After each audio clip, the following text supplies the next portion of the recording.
नमस्कार दोस्तों, आपका स्वागत है फिर से आपके अपने YouTube चैनल एजुकेशन स्टार गुरु में, जो आपके लिए शिक्षा के जो कार्य करने के लिए शुरुआत किया है मनोज जी के साथ मैंने भी। तो इसके लिए आपका जो स्वागत करते हुए हम जो पढ़ रहे थे हमारे भारत के संविधान। देखो, संविधान है वो भारत का बहुत बड़ा है। तो अभी संविधान की जो रचना है, संविधान किस तरीके से बनाया गया था, उसको तो हमने पढ़ लिया कि संविधान जो है इंडिया का, कि भारतीय जो संविधान है वो कहाँ से कब से निर्मित किया गया, वो सारी बातें पढ़ ली गई थी। किस देश से क्या बात शामिल की गई। अब इस संविधान में जो बनाया गया, तो मैंने पहले बता दिया था कल कि 395 अनुच्छेद, हमारे संविधान में 395 अनुच्छेद शामिल किए गए थे, जो कई देशों से शामिल किए गए। उसमें भाग भी आपको बताए गए थे कि मूल संविधान जब लागू किया गया था उस समय 22 भाग थे। संविधान जिस दिन लागू किया गया बन के तैयार हो गया 22 भाग। आज उसमें 24 और आपकी किताबों में 25 भी लिखे हुए मिलते हैं, लेकिन 24 भाग है। अब इसके अलावा जो पूरी संविधान है 395 अनुच्छेदों को अलग अलग भागों में बांटा गया है, और भागों के आधार पर ही इसी संविधान को अनुसूचियों में भी बांटा गया है। क्या किसमें बांटा गया है? अनुसूचियों में। यानी संविधान में भाग और अनुसूचियां अलग अलग बांटी गई, कौन सी सूची में कई चीज रखी जाए। तो इसके लिए जो संविधान में जो अनुसूचियां हैं, मूल संविधान में पहले भी मैंने बताया था कि इस मूल संविधान में 8 अनुसूची थी। कितनी अनुसूचियां थी? मूल संविधान में 8 अनुसूचियां थी। और जैसे ही परिस्थिति का परिवर्तन हुआ, भारत की स्थिति बदलती रही, संविधान को परिवर्तन करते गए, तो इसके बाद में हमारे संविधान में जो अनुसूचियां बढ़ा के वर्तमान में अनुसूचियां शामिल हो गई 12।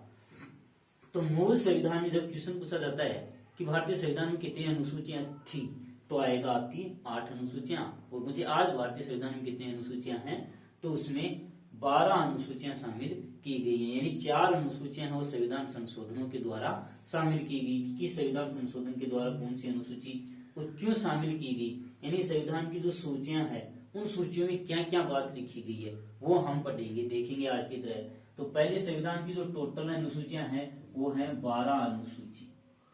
ये अनुसूची में जो संविधान के अनुच्छेद, इन अनुच्छेदों को बांटा गया है कि किस अनुच्छेद में क्या बात रखा जाएगा, कौन सी सूची में क्या बात रखी जाएगी। तो भारतीय संविधान की जो प्रथम अनुसूची आती है, कौन सी? प्रथम अनुसूची, यानी पहली अनुसूची, अनुसूची नंबर 1। इसमें क्या रखा गया है वो याद रखेंगे कि हमारे देश के जो राज्य हैं, देखो जिस दिन भारत स्वतंत्र हुआ था उसमें 14 राज्य, क्या 14 राज्य स्टेट और 6 केंद्र शासित प्रदेश थे। केंद्र शासित प्रदेश कितने थे? 6। भारत आजाद हुआ था उस समय की बात है। बाद में जो कई बड़े राज्य थे उनका विभाजन करके छोटे राज्य बनाए गए। तो उसी के तहत पहली जो अनुसूची है उसमें राज्यों के बारे में, जितने भी राज्य हैं वो केंद्र शासित प्रदेश है उसके बारे में, तो 29 राज्य और 7 जो केंद्र शासित प्रदेश थे उस केंद्र शासित प्रदेशों के बारे में वर्णन किया गया है। तो जो 29 राज्य थे पहले, उसमें से एक राज्य को उठा दिया गया और उसकी जगह वर्तमान में है 28 राज्य। किस राज्य को उठा दिया गया? देखो, पहले राज्य थे 27, बाद में 28 किए गए, अब 29 राज्य किए गए। 29 में से जो 29वां राज्य, अंतिम राज्य तेलंगाना बनाया गया था, आपके आंध्र प्रदेश सीमांध्र जिसकी नया नाम है उससे अलग करके, तो 29 राज्य हो गए थे। लेकिन वर्तमान में एक राज्य को राज्य का दर्जा समाप्त कर दिया गया और इसके साथ ही वो बना दिया गया केंद्र शासित प्रदेश। क्या बना दिया गया? केंद्र शासित प्रदेश 7। तो इस पहली अनुसूची में 29 राज्यों और केंद्र शासित प्रदेशों के बारे में, देखो इस 29 में से एक राज्य हटा दिया गया, बनाया गया केंद्र शासित प्रदेश। तो केंद्र शासित प्रदेश, तो हाँ, जो 29 राज्यों में से एक राज्य को राज्य का दर्जा समाप्त करके केंद्र शासित प्रदेश बना दिया गया। तो वर्तमान में जो आपके केंद्र शासित प्रदेश हो गए 9, क्योंकि जिस राज्य को केंद्र शासित प्रदेश बनाया गया उसके 2 टुकड़े किए गए, वो है आपका जम्मू कश्मीर। क्योंकि जम्मू कश्मीर का राज्य का दर्जा समाप्त करके 2019 में धारा 370 के बारे में आप सुना होगा, तो जम्मू कश्मीर से संबंधित भारत का एक अलग देश ही था कि भारत के जो संविधान के अनुच्छेद थे कोई संशोधन किया गया, वो अगर संविधान में लागू करना है तो पहले जम्मू कश्मीर की विधानसभा से उसको पारित करवाना जरूरी होता था, तभी वहां लागू होते थे। तो आपके 29 राज्य में से 28 राज्य रहे, तो वर्तमान में 28 राज्य और केंद्र शासित प्रदेश 9, लेकिन 2 केंद्र शासित प्रदेश जम्मू कश्मीर का विभाजन करके बनाए गए। तो पहले वाले 7 केंद्र शासित प्रदेशों में से 2 को एक जगह एकत्रित कर दिया गया, जिसमें दादर नगर हवेली और दमन दीव को एक जगह कर दिया गया। तो वर्तमान में केंद्र शासित प्रदेश हैं 8। तो याद रखना है अनुसूची नंबर 1 राज्यों व केंद्र शासित प्रदेशों के बारे में लिखा होता है कि किस राज्य का गठन किस तरीके से किया जाएगा, नया राज्य किस तरीके से बनाया जाएगा, या पुराने राज्य को मिला के एक राज्य बना दिया जाएगा। फिर नंबर आता है दूसरी अनुसूची।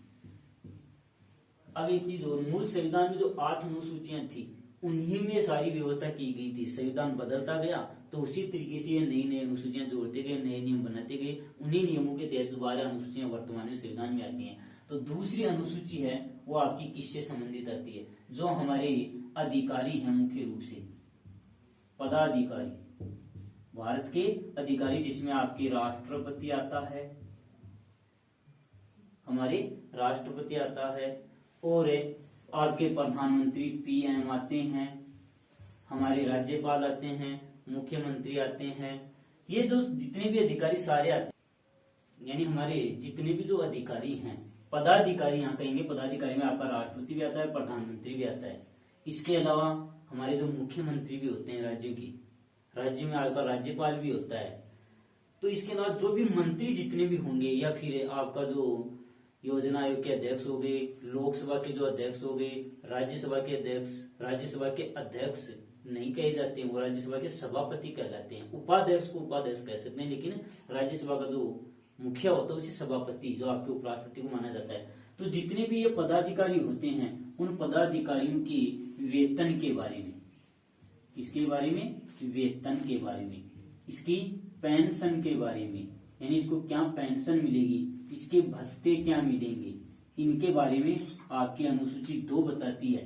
याद रखना अनुसूची 2, क्योंकि जो भी अधिकारी नियुक्त करता है पैसे की बात करता है, तो पहले दूसरे नंबर पर उसको पैसे क्या क्या दिए जाएंगे। यहाँ हो गया आपके राज्य के अधिकारी वगैरह सारे इसके अंदर आते हैं, लेकिन उनको पैसे क्या मिलने चाहिए, ये पैसे की व्यवस्था सारी दूसरी अनुसूची में की गई।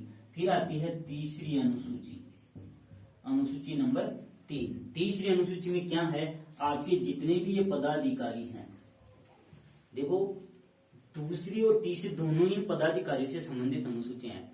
दूसरी अनुसूची में तो क्या होता है कि इन पदाधिकारियों को पैसे दिए जाएंगे, कितनी इसको पेमेंट मिलेगा, रिटायर होने के बाद कितनी पेंशन मिलेगी, आपका चाहे राज्यपाल हो चाहे राष्ट्रपति हो, उनको क्या भत्ते, भत्ते जानते हो, जब कोई व्यक्ति हमारे यहाँ अगर राष्ट्रपति बनता है तो उसको एक जगह से दूसरी जगह जाने पर जो खर्चा दिया जाता है रहने सहने का, उसको भत्ता कहा जाता है।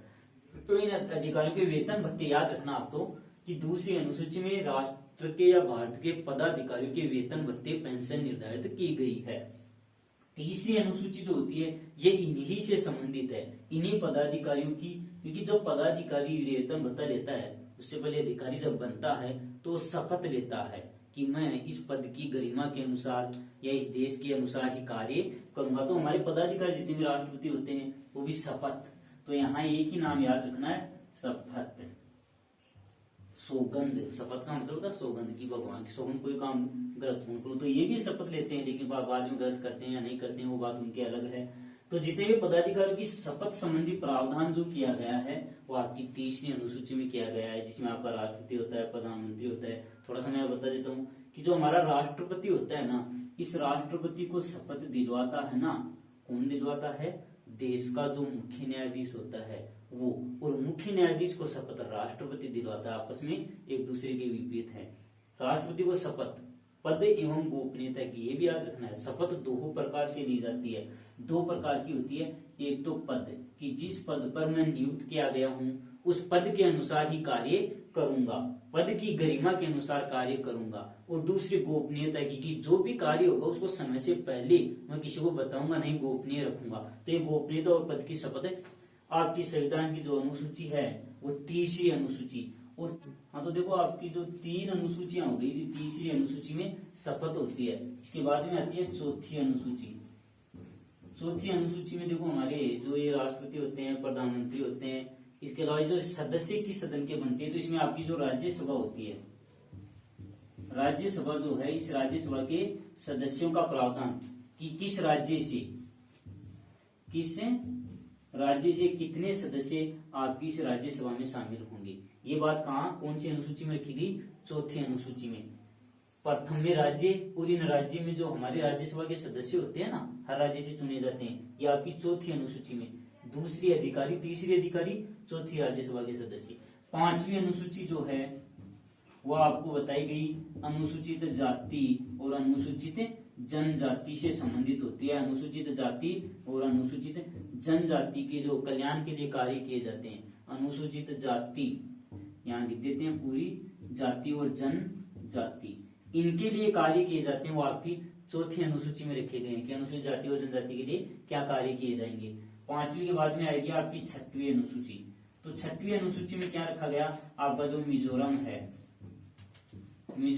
मेघालय है या मणिपुर है, ये जो राज्य है ना, इन राज्यों से संबंधित यहाँ एक जनजातीय मंत्री नियुक्त किया जाता है इन जनजातियों के विकास के लिए। इन जनजातियों का सामाजिक, आर्थिक, राजनीतिक पूर्ण रूप से विकास हो, इनके लिए आपकी जो छठवीं जो अनुसूची है, इस अनुसूची में ये बात रखी गई है। इसके बाद में जो सातवीं अनुसूची है, इसको मैं मिटा के लिखता हूँ। सातवीं अनुसूची बहुत इंपॉर्टेंट अनुसूची है, क्योंकि इसमें हमारे देश का जो कार्य किया जाता है कि किस के लिए नियम कौन बनाएगा, तो ये है सातवीं अनुसूची।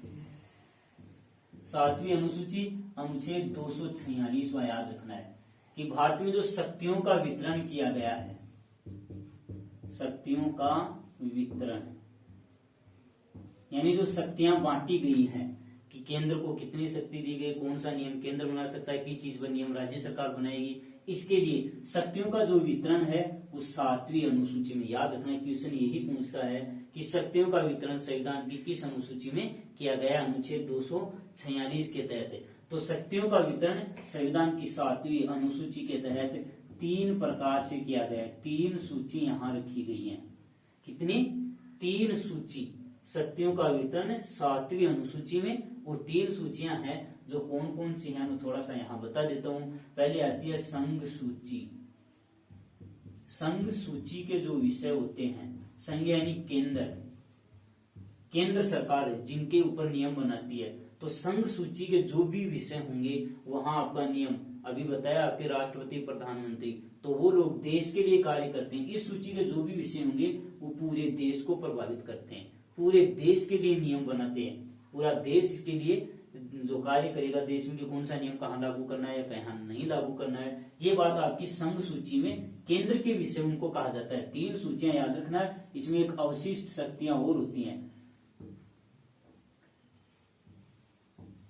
अवशिष्ट शक्तियां, वो अनुच्छेद 248 के तहत ये भी केंद्र सरकार को ही सौंपी गई हैं। तो याद रखना है, संघ सूची में 3 सूचियां होती हैं, जिसमें पहली संघ सूची होती है, केंद्र सूची जिसको कहा जा सकता है। तो संघ सूची जो है सातवीं अनुसूची में एक सूची रखी गई है। इसमें जब संविधान बनाया गया था उस समय 97 विषय थे। कितने? यानी 97 जो ऐसे नियम हो सकते हैं कि जो संघ सूची में केंद्र सरकार को सौंप दिए गए, क्योंकि भारत में व्यवस्था इसी तरीके से की गई कि केंद्र सरकार है वो मजबूत रहे, क्योंकि देश एकत्रित रहने था। अगर केंद्र सरकार सही तरीके से कार्य नहीं करेगी तो फिर देश के टुकड़े हो जाएंगे, विभाजन हो सकता है। तो इसके लिए संघ सूची में 97 विषय रखे गए थे। वर्तमान में विषय बढ़ते गए, नई नई बातें उभरती गई। तो आज के समय अगर देखें तो इसमें 100 विषय मिलते हैं। संघ सूची में 97 विषय थे, 100 विषय आज हैं। अब इसमें 1-2 का मैं नाम बता देता हूँ जो सामान्यतः पूछ लेता है, वो होता है बैंक। क्योंकि बैंक हर राज्य में होता है तो हम सोचते हैं कि बैंक के विषय में जो नियम बनाए जाएंगे वो तो राज्य सरकार ही तो बनाएगी, लेकिन नहीं, बैंक से संबंधित जो नियम बनाया जाएगा वो आपकी केंद्र सरकार बनाएगी। रक्षा, देश की रक्षा या सुरक्षा से संबंधित नियम केंद्र सरकार बनाएगी। रेल व्यवस्था के जो भी नियम होंगे वो आपकी संघ सरकार, केंद्रीय सरकार, भारत सरकार नियम बनाएगी। तो वो संघ सूची के विषय इसमें ऐसे करके टोटल 97 विषय थे, लेकिन कुछ विषय बढ़ गए क्योंकि टेक्नोलॉजी के कारण विकसित होता गया, देश भी विकसित है, विश्व में विकसित है, और सामाजिक व्यवस्थाएं वो भी बदलती गई। तो इसलिए 97 विषय थे, लेकिन आज के समय संघ सूची में 100 विषय हैं। दूसरी जो सूची है, संघ सूची में 3 सूची बताई है, तो दूसरी सूची वो आती है राज्य सूची। राज्य के विषय जिसमें शामिल किए गए वो राज्यों के लिए, यानी यहाँ की सूची में नियम राज्य सरकार ही बनाती है। अब इस राज्य सूची में टोटल कितने विषय थे, जब संविधान लागू हुआ उस समय 66 विषय थे, क्योंकि यहाँ राज्यों के लिए कार्य करती है, लेकिन वर्तमान में इसमें विषय हैं 61। देखो अब आप कह सकते हो सर इसमें पहले में तो थे और विषय बढ़ रहे हैं ना, तो बढ़ने चाहिए थे, घट गए, लेकिन इसमें घटे भी नहीं। घटे क्यों? कोई विषय घटा नहीं वैसे देखा जाए तो। इसमें जो 66 विषय थे इनमें से 5 विषय को निकाल दिया गया और उन 5 विषय को निकाल के दूसरी सूची में डाला गया, मैं भी बताऊंगा। लेकिन पहले राज्य सूची के जो भी विषय होते हैं उसके ऊपर नियम हमेशा ही राज्य सरकार ही बनाती है।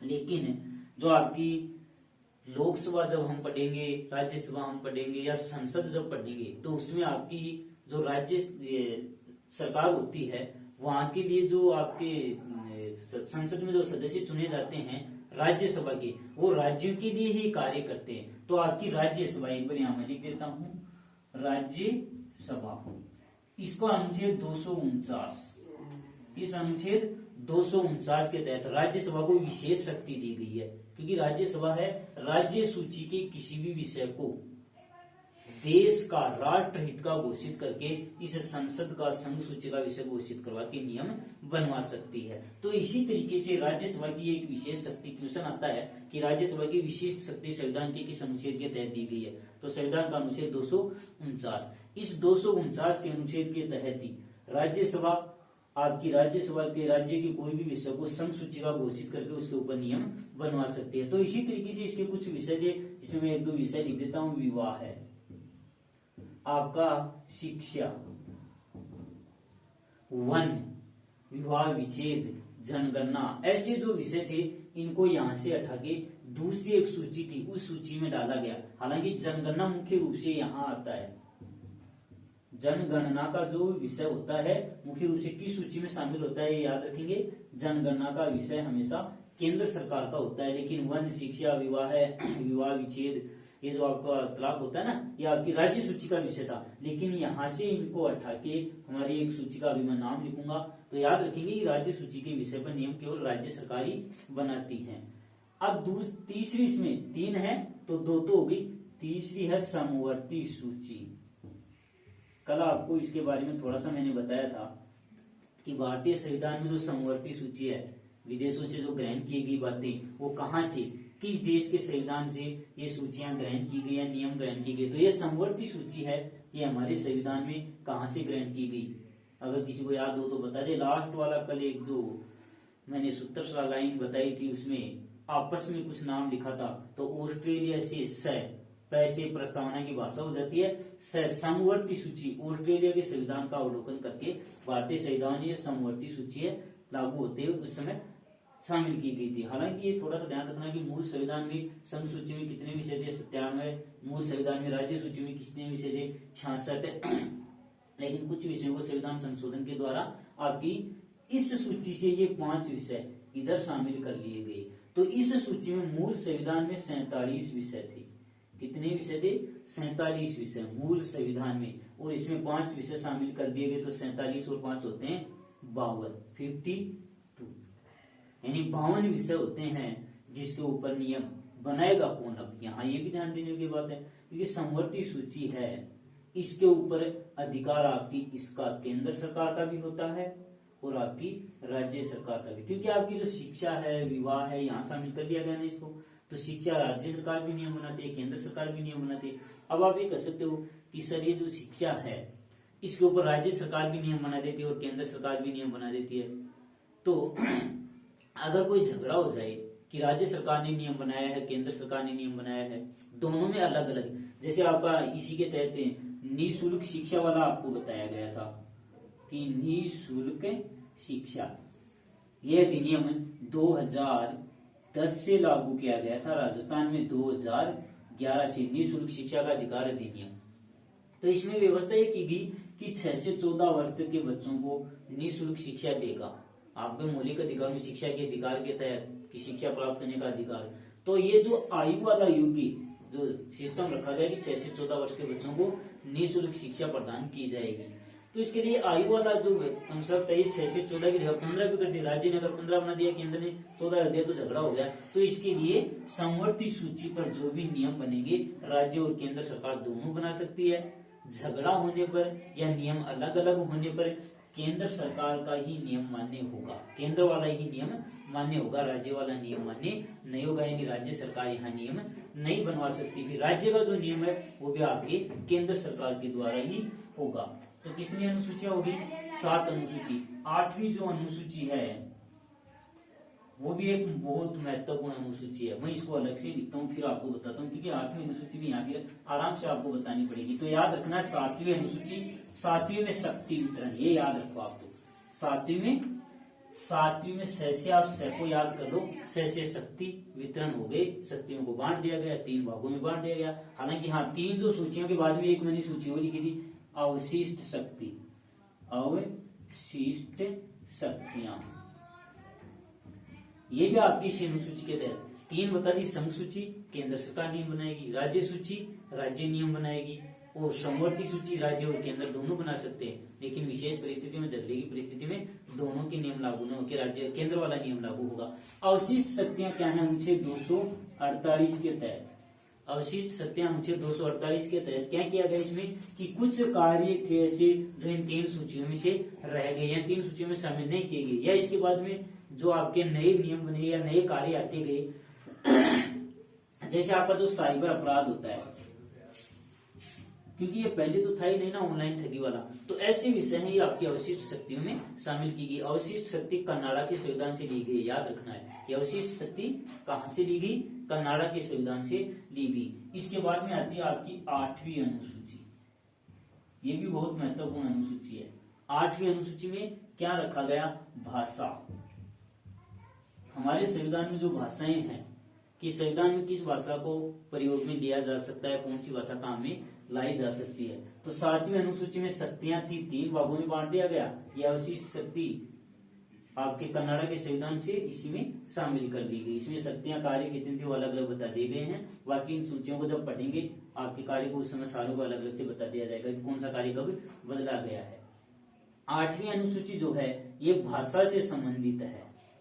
अब इसमें मूल संविधान में जो भाषाएं थी वो कितनी भाषाएं शामिल की गई थी? 14 भाषाएं शामिल थी, क्योंकि उस समय भारत के राज्य भी 14 ही थे, तो राज्य के आधार पर लगभग 14 भाषा देख लेते हैं। तो मूल संविधान में 14 भाषा थी, इससे ज्यादा भाषा नहीं थी, क्योंकि भारत में अगर भाषाओं को देखा जाए तो हजारों भाषा बोली जाती है, लेकिन मूल संविधान में 14 भाषाएं शामिल की गई थी। बाद में संविधान में संशोधन करके राज्यों के द्वारा मुद्दा उठाया गया कि हमारी भाषा को भी आपके संवैधानिक मान्यता दी जाए, क्योंकि जो भाषा या जो भी चीज संविधान में लिख दी जाती है उसको संवैधानिक मान्यता मिल जाती है और संविधान के अनुसार उसका संरक्षण या सुरक्षा उसकी की जाती है। तो मूल संविधान में याद रखना है 14 भाषाएं थी, और आज के माध्यम से देखें तो उसमें 2002-3 के बाद में 2002-3 के बाद में 22 भाषाएं हैं वर्तमान भारतीय संविधान में। जैसे अगर हिंदी देखो आप, नेपाली देखो, मणिपुरी देखो, मराठी देखो, ऐसी भाषाएं ना, ये भाषाएं शामिल हैं इसमें। तो 22 जो 14 भाषाएं थी, इसमें जो भाषा बदली गई, सबसे पहले भी जो नई भाषा जोड़ी गई वो सिंधी भाषा जोड़ी गई 1967 में 21वें संशोधन के द्वारा। एक भाषा जोड़ी 21वें संशोधन के द्वारा, और सिंधी भाषा सबसे पहले, यानी 14 से एक जोड़ दी 15 भाषा हो गई। 1967 में पहली बार सिंध, अगर देखें तो सिंधी हमारी भाषा बोली जाती है पंजाब के, मुख्य रूप से पंजाब में ही, तो जो पंजाब आपका जम्मू कश्मीर की तरफ, क्योंकि सिंध का नाम तो आपने सुना होगा ना, सिंध पाकिस्तान में है। कभी हमारे प्रधानमंत्री जो नरेंद्र मोदी भाषण दे रहे थे तो भाषण में भी कहा था कि सिंध के लोगों के लिए भारत हमेशा कार्य करता रहेगा। तो जो सिंधी भाषा है इसको सर्वप्रथम संविधान संशोधन 21वें के द्वारा 1967 में ही भारत में अगर देखें तो कांग्रेस का जो शासन चल रहा था, पहली बार कांग्रेस के कई राज्यों में हार हुई थी, जिसमें राजस्थान भी शामिल है, केरल भी नहीं। जो हमारी केंद्र में जो कांग्रेस सरकार है वो लगातार शासन करती रही थी। तो 21वीं संशोधन के द्वारा आपके संविधान में सिंधी भाषा को जोड़ा गया। इसके बाद में 3 भाषा जोड़ी गई, वो 92 में 1992वें संशोधन के द्वारा जोड़ी गई। उस समय भी 3 भाषा, एक तो नेपाली भाषा, याद रखना है नेपाली। अब नेपाली भाषा एकमात्र ऐसी भाषा है जो किसी दूसरे देश की भी है, विदेशी भाषा होते हुए भारतीय संविधान में, क्योंकि नेपाल है वो पहले भारत का ही अंग था अंग्रेजों के समय, लेकिन भारत से अलग करके एक देश बन गया। तो नेपाली भाषा है एकमात्र विदेशी भाषा। इसके साथ ही एक भाषा और जोड़ी गई, कोंकणी।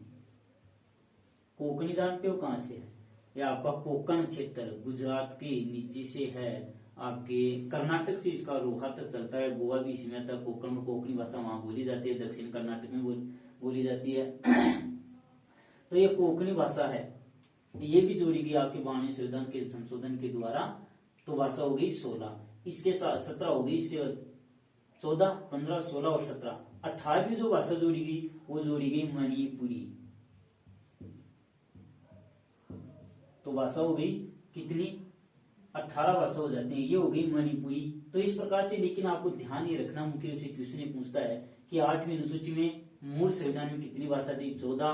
पहली बार जोड़ी गई सिंधी, आपको क्वेश्चन याद है, 14 मूल भाषा थी, वर्तमान में 22 भाषाएं हैं। लेकिन नेपाली एकमात्र विदेशी भाषा, आपने इसमें ये भी दे सकता है, कोंकणी दे सकता है, फिर भूटान की भाषा भी दे सकता है, लेकिन नेपाली भाषा है। संवैधानिक याद रखना, संवैधानिक मान्यता उसको दी गई है। इसके बाद में 4 भाषा और जोड़ी गई 2002-3 में। 2002-3 में ये भाषा जोड़ी गई। इसमें 4 भाषा है, एक तो है बोडो, संथाली, 2 भाषाएं और हैं, ऐसे मिला के कुल टोटल 4 भाषाएं इसमें शामिल की गई। तो इस प्रकार से हमारी मूल संविधान में भाषाएं थी 14, अब वर्तमान में है 22, बोडो, संथाली, मैथिली, या फिर एक भाषा और है इसमें डोगरी। इस तरीके से ये 4 भाषाएं भारतीय संविधान में जोड़ के टोटल वर्तमान में संविधान में भाषाएं हैं 22। याद इतना सा रखना है आपको, यहां से मैं मिटा देता हूं इसको। ये भाषाएं कितनी? आपकी 14 भाषा मूल संविधान में। याद यही रखेंगे कि मूल संविधान में कितनी भाषाएं थी। जब संविधान लागू किया गया, बनाया गया, उस समय भाषा थी 14, और वर्तमान में कभी भी क्वेश्चन आ जाए 2003 के बाद में, 2 के बाद में, तो 22 भाषाएं। इसमें देखो आपकी जो राजस्थानी भाषा है, राजस्थानी भाषा को याद रखना है। राजस्थानी भाषा जो है वो हमारे संविधान में संरक्षण नहीं दिया गया, संवैधानिक मान्यता प्राप्त भाषा नहीं, इसके लिए आंदोलन किया जा रहा है। और किसी भी भाषा को जो संवैधानिक मान्यता दी जाएगी तो कब दी जाएगी? वो तब दी जाएगी जब उसके कम से कम 50% लोग उस भाषा को बोले। राज्य के हो सकते हैं। तो मूल संविधान में 14 भाषा, 22 भाषा वर्तमान में, लेकिन राजस्थानी संवैधानिक जो संरक्षण प्राप्त भाषा है वो नहीं है। हमारे संविधान में एक क्वेश्चन हो रहता है कि जो संविधान की माध्यम से हमारे देश की राष्ट्रीय भाषा, याद रखेंगे, राष्ट्रीय भाषा। तो राष्ट्रीय भाषा क्या है? कोई बताएगा? तो राष्ट्रीय भाषा पता है क्या है?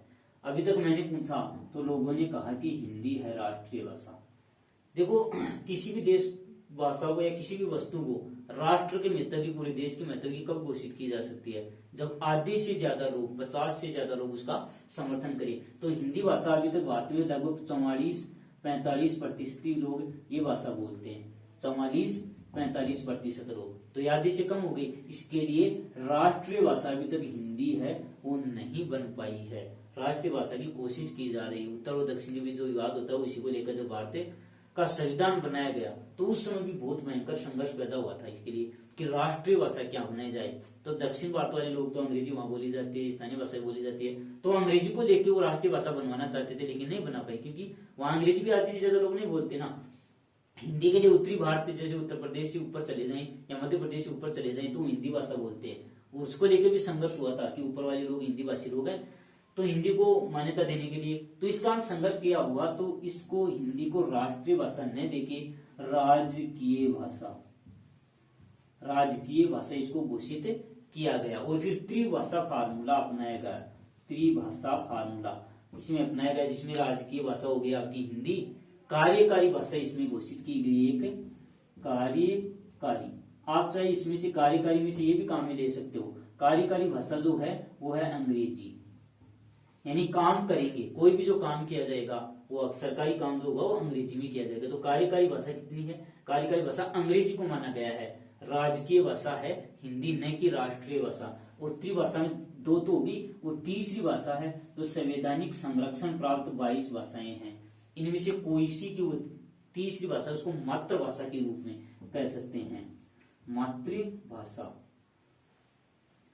आपकी मातृभाषा अगर आप मानना चाहो तो इनमें से भी मान सकते हो, कोई जरूरी नहीं कि भाई इनके अलावा हिंदी और अंग्रेजी के अलावा आप कहो। तो मातृभाषा जो है वो आपकी इनमें से हिंदी भी हो सकती है, अंग्रेजी भी हो सकती है, तो आपकी नेपाली है, मैथिली है, कोई सी भी उसको मान सकते हो।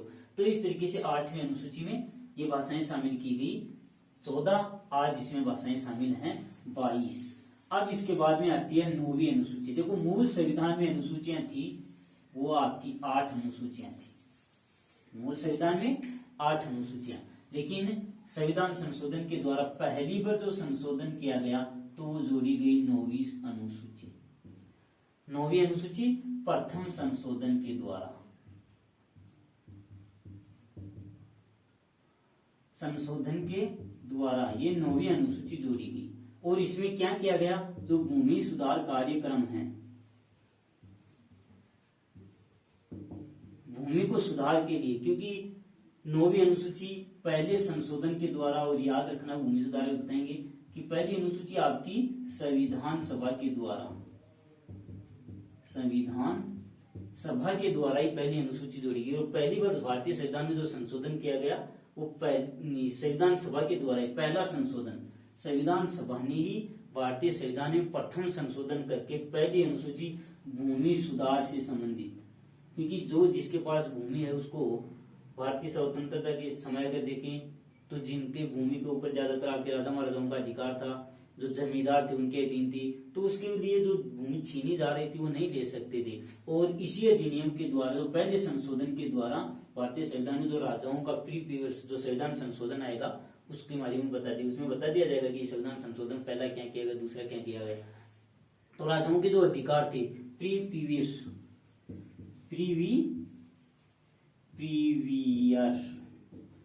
यानी राजाओं की भूमि से संबंधित अधिकार थे, पेंशन दी जाती थी, उसको समाप्त किया गया। तो भूमि सुधार अधिनियम आपकी 9वीं अनुसूची के द्वारा भारतीय संविधान में संशोधन करके है वो जोड़ी गई 1951 में। कब? 1951 में 9वीं अनुसूची। तो पहला संशोधन भारतीय संविधान में 2 क्वेश्चन यहाँ हल हो रहे हैं कि प्रथम संशोधन कब किया गया, 1951 में संविधान सभा के द्वारा ही कर दी गई, क्योंकि चुनाव नहीं हुए थे ना। तो जब तक भारत में चुनाव नहीं होते लोकतंत्र, तब तक वो संविधान सभा आपकी संसद के रूप में कार्य कर रही थी। तो पहली अनुसूची है आपकी 9वीं जो अनुसूची है वो पहली बार संशोधन के द्वारा, प्रथम संशोधन 1951 में आपकी संविधान सभा के द्वारा 1951 में किया गया। और उसी के माध्यम से जो 9वीं अनुसूची भूमि सुधार संबंधी कार्य। तो अब देखो आपको बताएगा कि संविधान में मूल अनुसूचियां नए नियम कि भूमि राजाओं के पास अधिकार था, तो अब भूमि जो लोग बहा रहे थे, जो रहे थे, जो अड़बारिया किसान है, तो बांधने ही वह भूमि दे चाहो कि जो किसान लगभग 20 साल तक अगर खेती कर ली हो तो वह भी कर दी, वह भूमि भी का नाम कर दी जाएगी, पैमाइश का अगर आपने नाम सुना हो तो ऐसे परिस्थिति बदल गई, तो ऐसा नियम बनाना जरूरी हो गया। तो इसके लिए भूमि सुधार अधिनियम, राजाओं के अधिकार को कम किया गया, राजाओं के अधिकार को समाप्त करने की कोशिश की गई कि राजा का अधिकार वो नहीं रहेगा। तो 1951 में प्रथम संशोधन के द्वारा 9वीं अनुसूची जोड़ी गई, पहला संशोधन करके 9वीं अनुसूची। इसके बाद में आती है 10वीं अनुसूची। 10वीं में 10 आप अगर हिंदी में लिखो तो ये लिखा जाता है 10।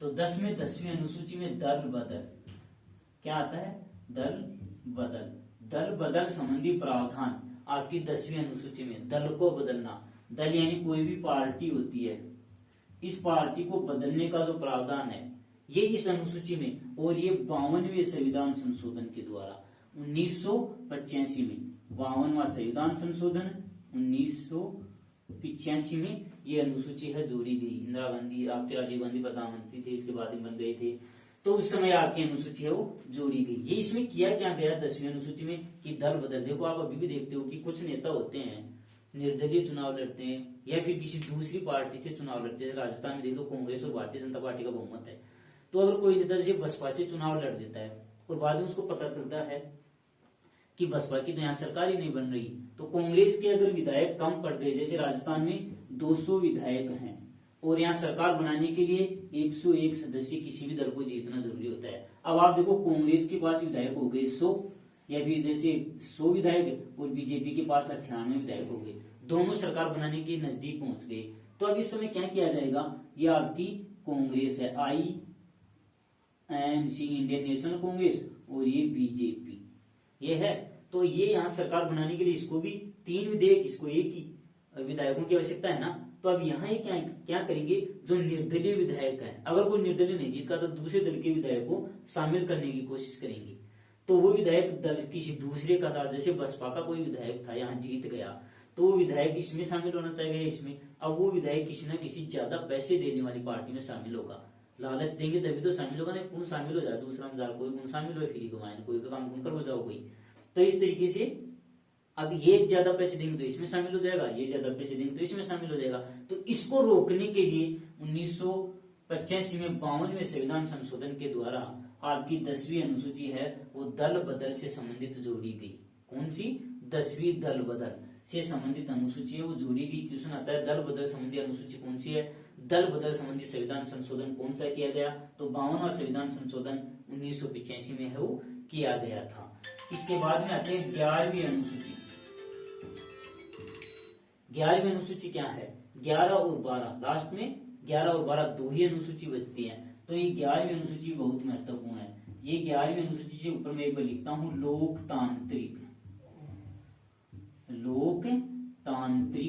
विकेंद्रीयकरण। लोकतांत्रिक विकेंद्रीयकरण करने के लिए, लोकतंत्र का विकेंद्रीकरण यानी लोकतंत्र में जनता का ज्यादा से ज्यादा हिस्सा हो, ज्यादा से ज्यादा हिस्सेदारी लोकतंत्र में शामिल होनी चाहिए, जनता को ज्यादा से ज्यादा शामिल। क्योंकि भारत की जो आजादी के समय के बाद में जैसे जनसंख्या बढ़ रही थी, तो इस हिसाब से जो नेता है या जनता को शासन में हिस्सेदारी नहीं मिल रही थी। तो लोकतांत्रिक विकेंद्रीयकरण के लिए ये 11वीं अनुसूची है वो 73वें संविधान संशोधन, 73वें संविधान संशोधन 1993 में क्या जोड़ा गया? इसमें पंचायती राज। लोकतांत्रिक विकेंद्रीकरण के लिए, भारतीय राजनीति का विकेंद्रीकरण करने के लिए संविधान संशोधन किए गए 73वां और 74वां। तो इसमें ग्रामीण पंचायती राज, ग्रामीण पंचायती राज या इसको स्थानीय स्वशासन,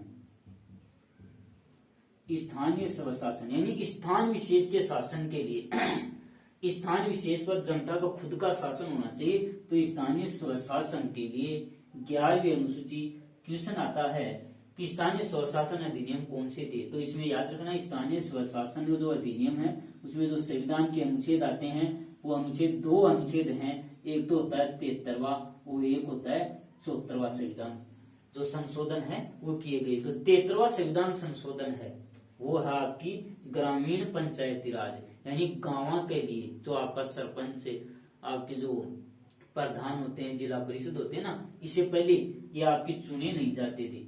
अब इसको जो स्थानीय स्वशासन है उसके लिए अलग से आपको एक वीडियो बना के डाला जाएगा कि भारत में स्थानीय स्वशासन की शुरुआत कब से होती है। हालांकि अगर देखें तो भारत की आजादी से पहले अंग्रेजों ने भी स्थानीय स्वशासन की शुरुआत करने की कोशिश की थी। तो लॉर्ड रिपन माना जाता है भारतीय स्थानीय स्वशासन के जनक। याद रखना है कि भारत में स्थानीय स्वशासन के जनक लॉर्ड रिपन को माना जाता है। 1882 में कोशिश की, लेकिन इसके बाद में जो governor general, Lord Ripon governor general अंग्रेजों का अधिकारी था, तो अंग्रेज नहीं चाहते थे जनता की हिस्सेदारी हो, तो बाद के अधिकारियों ने इस व्यवस्था को समाप्त करने की कोशिश की। तो भारत में स्थानीय स्वशासन की वहां से समाप्ति हो जाती है। लेकिन जब भारत आजाद होता है तो आजादी के बाद इस स्थानीय स्वशासन की कोशिश की गई। तो आजादी के बाद और 1872 के बीच में अगर देखें तो उस समय भी इसकी कोशिश की गई। राजा महाराजाओं ने, आपके जयपुर वाले ने और बीकानेर वाले ने कोशिश की, वो सारी बात वहां बता दी जाएगी। और भारत की आजादी के तुरंत बाद भी इस स्थानीय शासन की शुरुआत की गई। तो वो 2 अक्टूबर 1959 को क्वेश्चन आता है भारत में स्थानीय स्वशासन की शुरुआत जो 11वीं अनुसूची ग्रामीण पंचायती राज के लिए 2 अक्टूबर 1959 को शुरू की गई, लेकिन उसको संविधान में नहीं लिखा गया था। तो यहाँ जो 11वीं अनुसूची है ये संविधान में लिखने के लिए ही जोड़ी गई कि स्थानीय शासन जनता को ज्यादा से ज्यादा लाभ हो, फायदा हो, जनता ज्यादा से ज्यादा राजनीति में हिस्सा ले, भाग ले। इसके लिए स्थानीय स्वशासन की शुरुआत तो कर दी थी। 2 अक्टूबर 1959 को प्रधानमंत्री थे आपके देश के पहले वाले प्रधानमंत्री, प्रथम प्रधानमंत्री जवाहरलाल नेहरू, राजस्थान के मुख्यमंत्री मोहनलाल सुखाड़िया। तो इन लोगों ने राजस्थान के नागौर जिले में से स्थानीय स्वशासन की शुरुआत करते हैं। लेकिन 11वीं अनुसूची में जो 73वां संविधान संशोधन जोड़ा गया वो संविधान में लिखा गया था, इससे पहले संविधान में नहीं लिखा गया था। ये जो आप शुरुआत कर रहे हो यहाँ संविधान में कौन लिखी हो? अगर संविधान में नहीं लिखी हो तो भी नियम राज्य चाहे तो लागू कर सके, जाने था कौन लागू कर सके, तो लागू कर दिया, लेकिन सही तरीका से कार्य कौन करी, जो सरकार जो केंद्र सरकार राज्य सरकार पैसा कौन दे पाई, तो यह कार्य कौन कर पाई सी। तो एक लिए की क्या है, संविधान में लिखी हो जाए तो बलवंत राय मेहता समिति गठित की गई। इसके बाद में जो सादी कली समिति है वो गठित की गई। सिंघवी समिति, याद रखेंगे सिंघवी। इस सिंघवी समिति की सिफारिश, इसके कहने पर ही यह आपकी जो समिति 11वीं अनुसूची और स्थानीय स्वशासन को संविधान में लिखा गया। तो 11वीं अनुसूची जो जोड़ी गई 73वें संविधान संशोधन 1993 के द्वारा, हालांकि आपका 1992 भी लिखा हुआ मिलता है, क्योंकि 1992 में 73वां संविधान संशोधन संसद में रखा गया, क्योंकि संविधान में संशोधन करेगी हमारी संसद ही करेगी, संविधान को अगर बदलना है तो इसलिए 92 में वे रखा गया और 93 में संविधान संशोधन अधिनियम पारित हो जाता है। देखो ग्रामीण के लिए रखा गया था, तो ये अधिनियम पारित होकर स्थानीय स्वशासन की शुरुआत की गई 24 अप्रैल 1993 को।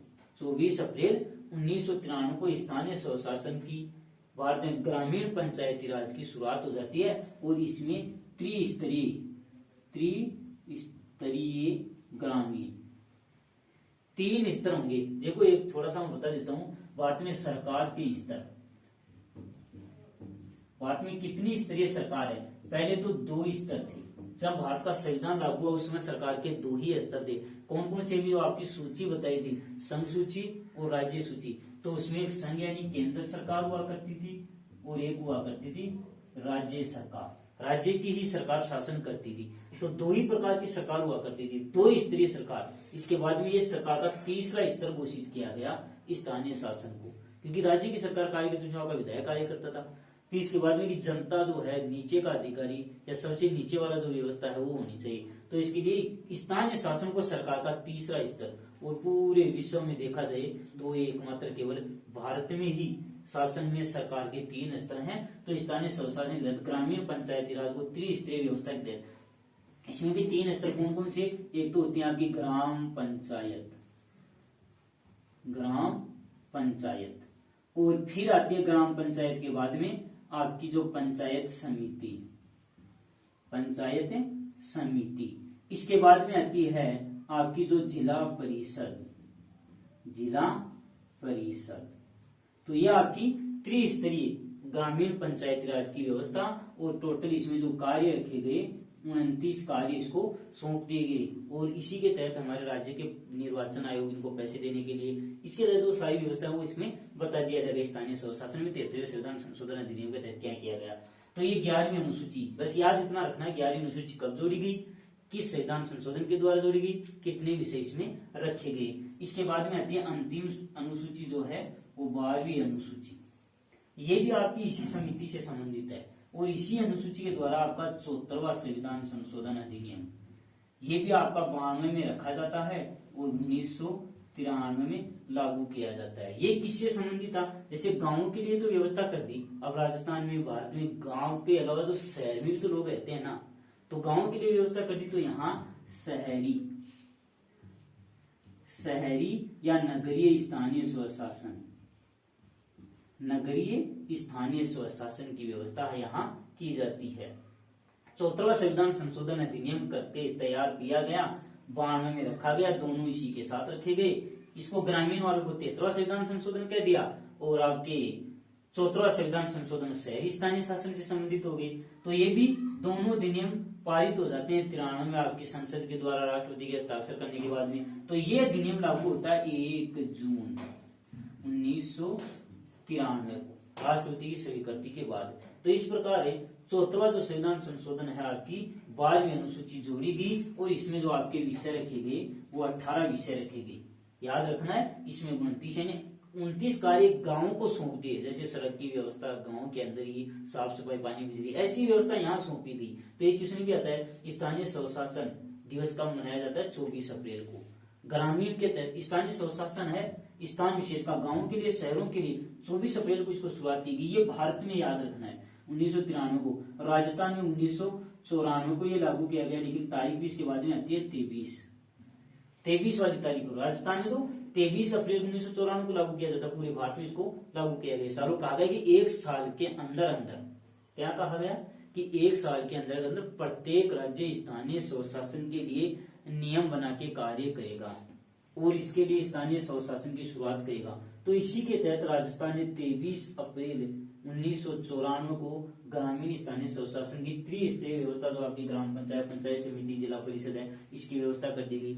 और इसी के समान जो आपकी 34वें संविधान संशोधन 1993 के द्वारा शहरी स्थानीय स्वशासन, देखो थोड़ा सा याद ये रखना है कि 11वीं अनुसूची और 12वीं अनुसूची दोनों स्थानीय स्वशासन से संबंधित थी, लेकिन 11वीं है ग्रामीण, 11 है तो ग से शुरू हो जाता है, वो ग्रामीण हो जाएगा, 11 गांव, और 12वीं शहरा के मायने, नगर के मायने।